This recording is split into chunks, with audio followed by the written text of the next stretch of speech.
Raw&Uncut Raw Reaction, and we're back again with another video. What I want to do here today, this is the legendary hip-hop producer, rapper, Erick Sermon, one half of the platinum recording group EPMD, Eric Parrish Making Dollars. Now, in this video, Sermon talks about his 15-year, $8,000 a month Percocet drug addiction. Nobody knew he was on it because he said he didn't show it in the public eye, right? But I think what's interesting in this clip is he says something about Dr. Dre that sounds very similar to Diddy or P. Diddy or Puffy or Puff Daddy, all the damn names the dude's got, or the Diddler, Puff Diddler, whatever you want to call it, P. Diddler. Now, I've always said that, you know, birds of a feather flock together, right? Hoes row in twos. My grandpa used to say, you show me who your friends are and I will tell you who you are. Now, to me, there's no difference between Diddy, Snoop, Jay-Z, Dr. Dre, or Nas, any of those guys. They're all linked together. After Tupac's death and the shooting of him and Suge Knight in Vegas, they all rose to superstardom. Some once again, some for the first time. There's something that Erick Sermon says here that's very similar to what Cocaine said about Diddy, the rapper Cocaine. And I want to bring this to you, and I'm going to piece it up to you, but we're going to get to a Raw&Uncut Raw Reaction. Let's get into this. Yo. I was on drugs for 15 years, right? I was doing Percocet from 2008 to 2022. Right? I understand about that substance abuse. If this is what somebody has.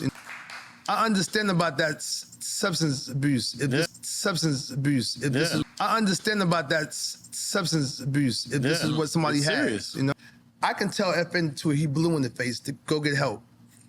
It ain't gonna matter. Right. You saw interventions before with people. You got to be ready. Right. You ever did ecstasy? A lot. He was my ecstasy dealer. Relax. You ever did ecstasy? A lot.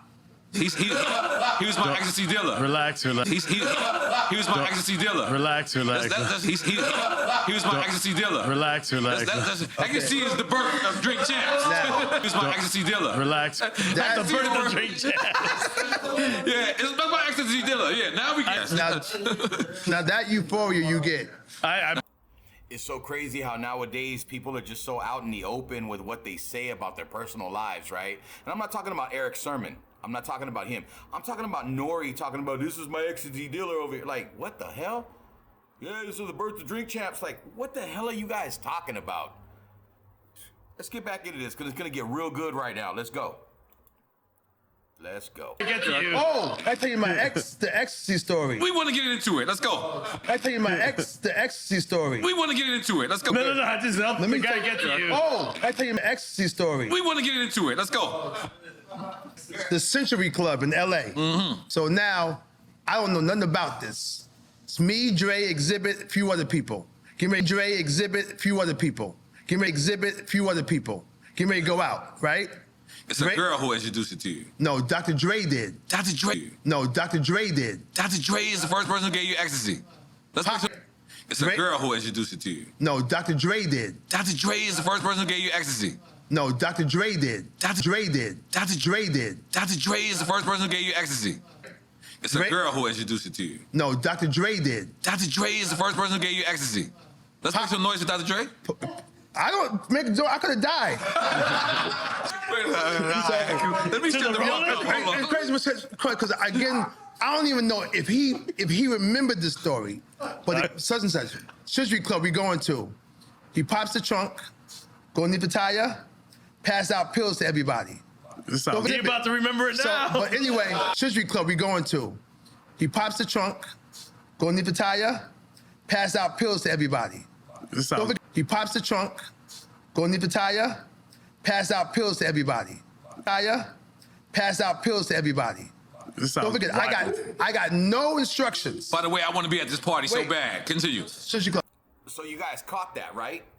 He's basically telling you guys, telling the world, all of us, Dr. Dre took him to the Century Club. It was him, Exhibit, and a few other people, they went out. This is when he was recording the stuff with Exhibit and Dre, the Restless album, I believe. The second album of Exhibit, with the Call It What You Wanna Call It, I'm a fucking alcoholic. Bring it if you really want it. Ain't gotta put no extras on it, right? This is the time he was hanging out with them.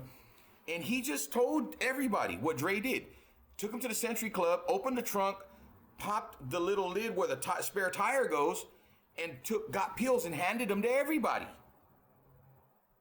Handed them to everybody. Doesn't this sound very, very familiar? Let's get into it. I'm gonna show you. Everybody. It ain't nobody that you haven't worked with Puff. Yeah, I had to, man. I had to. When you was in that studio, was you in the studio with Puff when y'all did that record? Well, I went out there to Miami. We went to his little small island, and I ain't seen nothing extra. It was cold in. That's what I was going. So we get to the studio. He's jamming, playing all the new stuff. You know, doing his little dancing and shit. So he really his little dancing and shit. So he really be dancing, the animated and shit, dancing, doing all that but stuff. He was being. I'm lonely. Mm-hmm. He said, "We going to this poppin' club tonight." I said, "Okay." So I hop in the whip with him. Nice little car. The dude pull out a tray full of ecstasy. Pull out a tray full of ecstasy. A tray full of ecstasy. The dude pull out a tray full of ecstasy. It's no bullshit in this. Now, did you catch that, what he said? I ran it back a few times so you could see it. He said when he was chilling with Diddy in Miami, they were going to a poppin' club that Diddy was going to take him to, and when he got in the car with Diddy, he had a nice ride, and he pulled out this tray, and he had it full of ecstasy. In California, we call them thizzles. Thiz. We didn't call them ecstasy out there. We call them thizzles, right? So he had a tray full of thizzles, ecstasy. Doesn't that sound very similar to what Dr. Dre did? Don't it sound very similar to what Dr. Dre did? About this. Exhibit, a few other people. Getting ready to go out, right? It's a girl who introduced it to you. No, Dr. Dre did. Dr. Dre is the first person who gave you ecstasy. Did. Dr. Dre is the first person who gave you ecstasy. Noise with Dr. Dre? So the Chronic went to. Again, I don't even know if he remembered the story. But I mean, he about to remember it now. But anyway, trunk, go underneath the tire, pass out pills to everybody. Don't remember the story. But I mean, he about to remember it now. But anyway, such and such. Century Club we going to.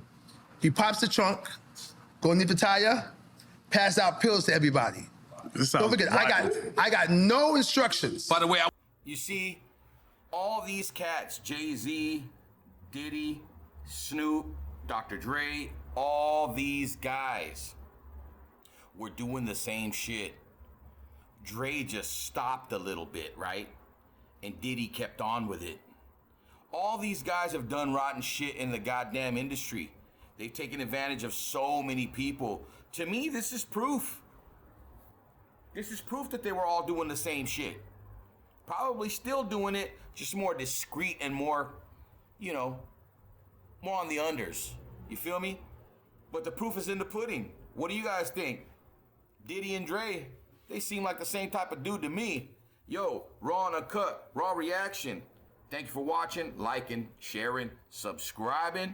Leave your comments in the comment section. And like we always do about this motherfucking time, we out.